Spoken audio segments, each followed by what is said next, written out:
31st এই রাতে অনেকেরই অনেক কিছু প্ল্যান থাকে, কিন্তু আমাদের 3 বোনের তেমন কোনো প্ল্যান ছিল না। কিন্তু হঠাৎ করে মাথায় আসলো ছোট বোনদের কিছু একটা বানিয়ে খাওয়াই। আর কি বানাবো সেটা ভাবতে ভাবতে হঠাৎ মাথায় আসলো যে আজ সবাইকে গাজরের পুডিং বানিয়ে খাওয়াই। তাই বোনকে বলছিলাম গাজর আনার জন্য, আর বলার সাথে সাথে বাসার সামনের থেকে গিয়ে ওই নিয়ে আসে। পুডিং বানাতে আমার 2টা গাজর লাগবে, আর গাজরগুলোকে আমি এখন কুচি কুচি করে কেটে নিছি। আর যেহেতু পলাপলির মেশিন ছিল না তাই হাতেই পলে নিছি। আর সাথে নিয়েছি হাফ কেজি দুধ। এই হাফ কেজি দুধ আমি জাল করে 1 পোয়া করে নিব।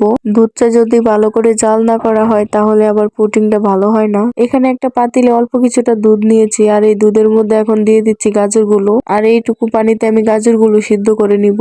আর গাজরটা সিদ্ধ হওয়ার পর আমি এখন পাটায় বেটে নিচ্ছি। আপনারা চাইলে ব্লেন্ডার করতে পারেন, আমার বাসায় ব্লেন্ডার নেই তাই আমি পাটায় বেটে নিচ্ছি। গাজরটা কিন্তু খুব মিহি করে বাটতে হবে যাতে দানা দানা হয়ে না থাকে। আর আমার গাজরগুলো বাটা হয়ে গেলে এখানে আমি 2টা ডিম ভেঙে নিচ্ছি। আমি 2টা গাজর নিয়েছি আর 2টা ডিম নিচ্ছি। আপনারা যদি বড় করে বানাতে চান তাহলে পরিমাণে বেশি নিতে পারেন। তো আমি এখানে একটা চামচের সাহায্যে ডিমটা ভালো করে গুলিয়ে নিছি। এখন আমি ডিমটা গাজরের মধ্যে দিয়ে দিব, একটা চাকনি দিয়ে ছেঁকে দিব। ডিমটা কিন্তু চাকনি দিয়ে ছেঁকে দিতে হবে। আর ডিমটা চাকার পর এখন আমি দুধটাও ছেঁকে নিব, কারণ দুধটা জাল দেওয়ার সময় দুধের উপরে যেই সরটা পড়েছে সেই সরটা পড়লে হবে না। আর এই জন্য আমি দুধটা ছেঁকে নিচ্ছি যাতে সরগুলো জালিতে থেকে যায়। আর এখন গাজর, ডিম, দুধ একসাথে করে ভালোভাবে মিশিয়ে নিচ্ছি। আর সাথে পরিমাণ মতো চিনি দিয়ে দিলাম। মিষ্টির পরিমাণটা বললাম না, কারণ আপনারা যেমন মিষ্টি খান তেমনটাই দিতে পারেন। আমরা মিষ্টি একটু কম খাই তাই পরিমাণে মিষ্টিও কম দিয়েছি। আর এখানে একটা বাটিতে 1 মুঠ চিনি দিয়ে ক্যারামেল বানিয়ে নিচ্ছি। এই ক্যারামেলটা এমন ভাবে বানাতে হবে যাতে পুড়িয়ে না যায়। আর নিবু নিবু তাপে যখন ক্যারামেলের পারফেক্ট একটা কালার চলে আসবে তখন নামিয়ে নিতে হবে। আর নামিয়ে আমি বাটিতে চারপাশে ক্যারামেল গুলা ছড়িয়ে দিলাম। আর এখন যেই গোলাটা করে রেখেছিলাম সেই গোলাটা আমি বাটিতে ঢেলে দিব। এই পুডিংটা বানানোর সময় আমি মনে মনে খুব ভয় পাচ্ছিলাম, কারণ লাইফে ফার্স্ট টাইম ট্রাই করতেছি।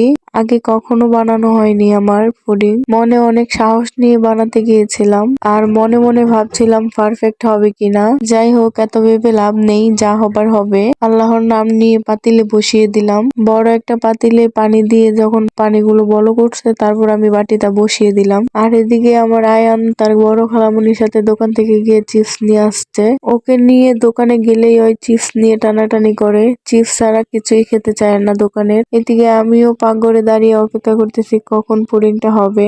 আর অবশেষে প্রায় 1 ঘন্টা পর আমি পাতিল থেকে পুডিংটা তুললাম। উপর থেকে দেখতে তো পারফেক্ট লাগছে, কিন্তু কিছুক্ষণ ফ্রিজে রেখে তারপর আমি বাটি থেকে আলাদা করব, তারপরেই বোঝা যাবে পুডিং এর ফাইনাল লুক। আর কিছুক্ষণ অপেক্ষা করার পর আমার ছোট বোন গিয়ে ফ্রিজ থেকে বাটিটা বের করে আনলো। চায়না তো প্রচুর এক্সাইটেড ছিল এটা দেখার জন্য যে পুডিংটা আস্ত থাকে না ভেঙে যায়। আমিও ভয়ে ভয়ে ছিলাম, তবে মাশাআল্লাহ এতটা সুন্দর হবে ভাবিনি। চায়না তো অনেক খুশি হয়ে গেছে দেখে। আমরা সবাই ভেবেছিলাম হয়তো ভেঙে যাবে, কিন্তু এত কষ্টের ফল বিফলে যায়নি। অবশেষে আমি সফল হয়ে গেছি, মানে বলতে চাচ্ছি জীবনে সফল না হলেও পুডিং বানাতে সফল হয়ে গেছে আর কি। তো যাই হোক, আমার বোন নিপাকে বললাম পুডিংটা কেটে একটু খেয়ে বলার জন্য কেমন হয়েছে, কিন্তু ওই আগে আমাদের আদরের ছোট বোনকে খাওয়াই দিল। চায়না তো খেয়ে বলতেছে অনেক মজা হয়েছে, কিন্তু যখন আয়ানকে খাওয়াইতে নিয়ে গেল তখন তো আয়ান পুরো পুডিংটাই নষ্ট করে দেওয়ার চেষ্টা করতেছে। তো